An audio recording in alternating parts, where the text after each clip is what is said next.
প্রিয় পার্শ্ব শিক্ষক বন্ধুরা, বাজেটের ঠিক পরে ভগীরথবাবু কথা দিয়েছিলেন যে 2-4 দিনের মধ্যে তিনি সরাসরি বিধানসভাতে গিয়ে মুখ্যমন্ত্রীর কাছে পার্শ্ব শিক্ষকদের যে মূল দাবি বেতন কাঠামো সেটা তিনি তুলে ধরবেন।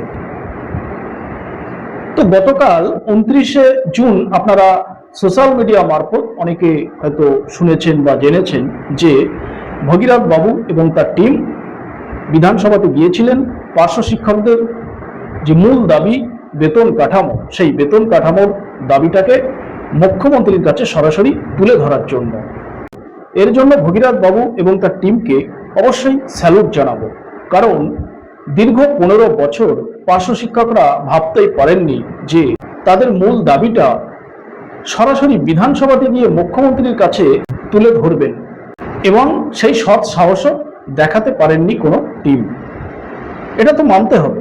যাই হোক, বিধানসভাতে গিয়ে ভগীরথ বাবু পার্শ্ব শিক্ষকদের জন্য কি দাবি রাখলেন সেটা আমরা ভগীরথ বাবুর মুখ থেকেই সরাসরি শুনব। প্রিয় সাথী, পার্শ্ব শিক্ষক ঐক্যমঞ্চের পক্ষ থেকে সকলকে সংগ্রামী অভিনন্দন জানাই। আপনারা অনেকেই জানতে পেরেছেন যে গতকাল আমরা পশ্চিমবঙ্গ বিধানসভায় পার্শ্ব শিক্ষক ঐক্যমঞ্চের তরফে আমরা উপস্থিত হয়েছিলাম। আমরা 6 জন সাথী গতকাল গেছি এবং পুরো বিধানসভা গতকাল আমরা এক প্রকার ঘুরেছি। সেই সঙ্গে সমস্ত এমএলএ মন্ত্রী গতকাল উপস্থিত ছিলেন।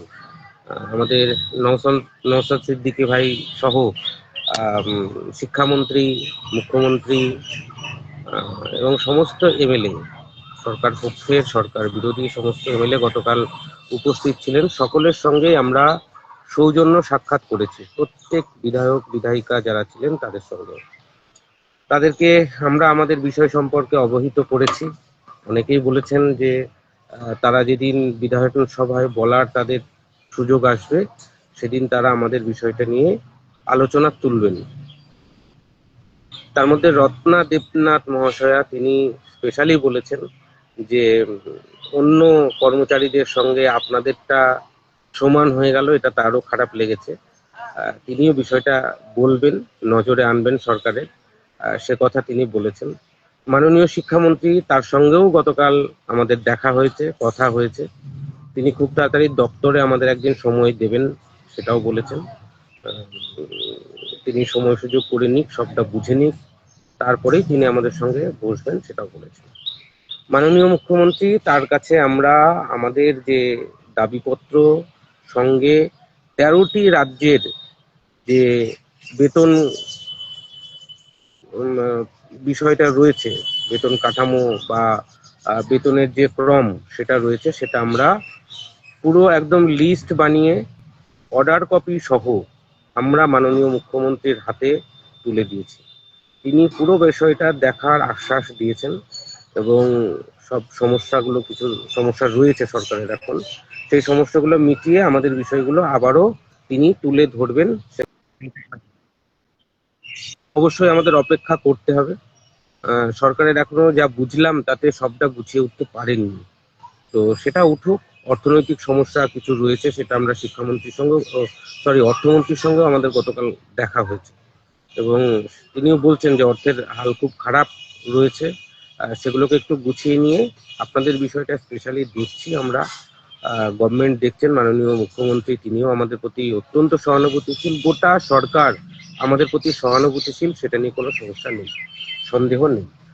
তার আগের দিন আমরা মাননীয় আমাদের যিনি উকিল ছিলেন কৌস্তব বাগচি, তার সঙ্গে আমাদের তনুশ্রীদি এবং অরুণদা দুজন সাক্ষাৎ করেছেন এবং তার কাছেও বেশ কিছু বিষয় আমরা তুলে ধরেছি। আগামী দিনে আমাদের বিষয়গুলো যাতে সহানুভূতির সঙ্গে দেখেন, সেটা আমরা বুঝতে পেরেছি যে সরকারের খুব ভালো নজরে, সুনজরে আমরা রয়েছি, যেটা 15 বছরের সঙ্গে তুলনা করলে কোনো রকম ভাবে মিলবে না।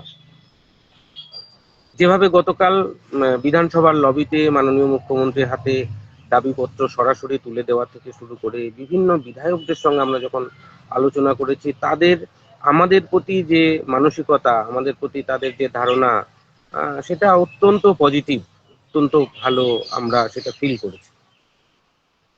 আর মাননীয় শিক্ষামন্ত্রীর সঙ্গে আমার দীর্ঘদিনের একটা পরিচয় রয়েছে।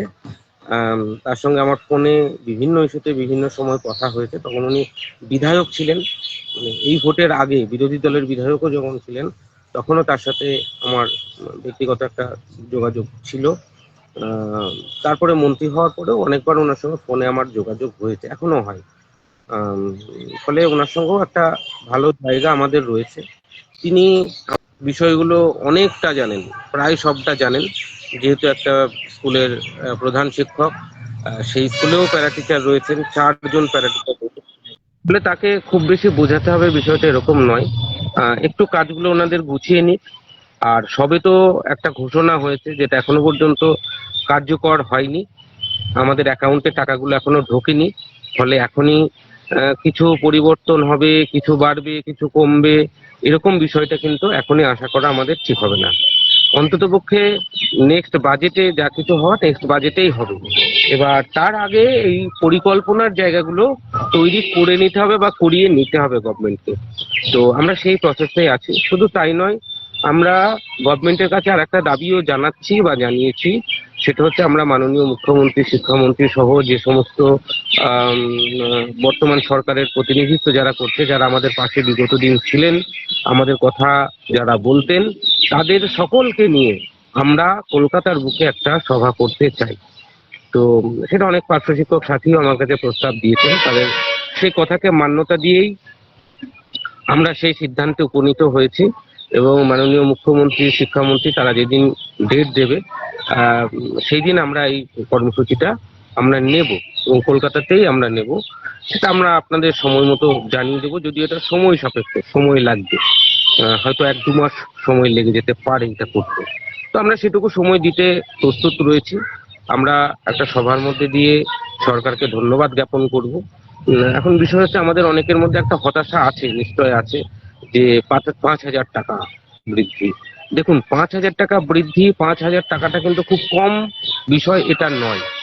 কিন্তু সমস্যা যেটা হয়েছে আমাদের, সেটা দীর্ঘ 16 বছর 17 বছর বেতন বৃদ্ধি না হয়, বেতনটা এমন একটা জায়গায় রয়েছে, তার উপরে 5,000 টাকা বৃদ্ধি, যেটা বেড়ে এমন একটা জায়গায় যাচ্ছে যেটা খুব ভালো পজিশন নয়।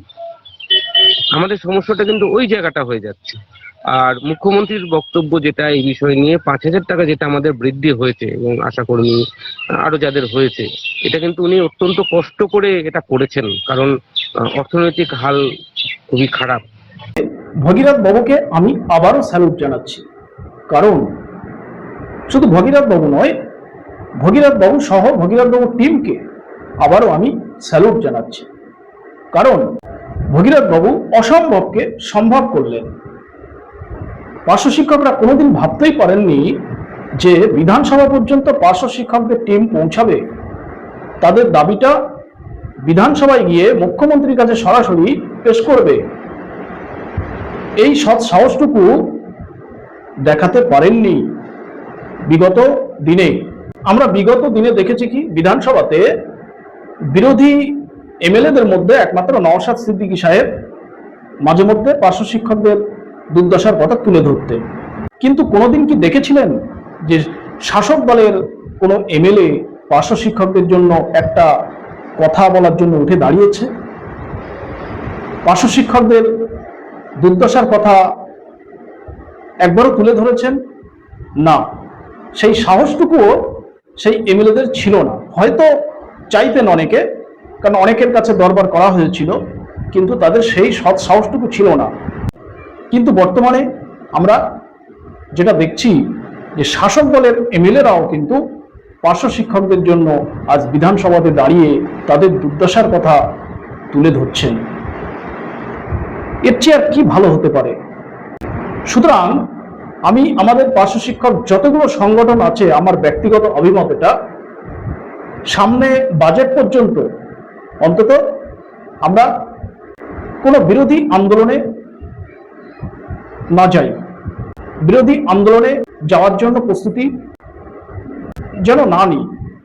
আমরা দেখি না ভগীরথ বাবু যে প্রসেসে এগিয়ে যাচ্ছেন, আশা তো করা যাচ্ছে যে সামনে বাজেটে আশা তো করা যাচ্ছে যে আগামীতে পার্শ্ব শিক্ষকদের জন্য একটা ভালো কিছু হতে চলেছে।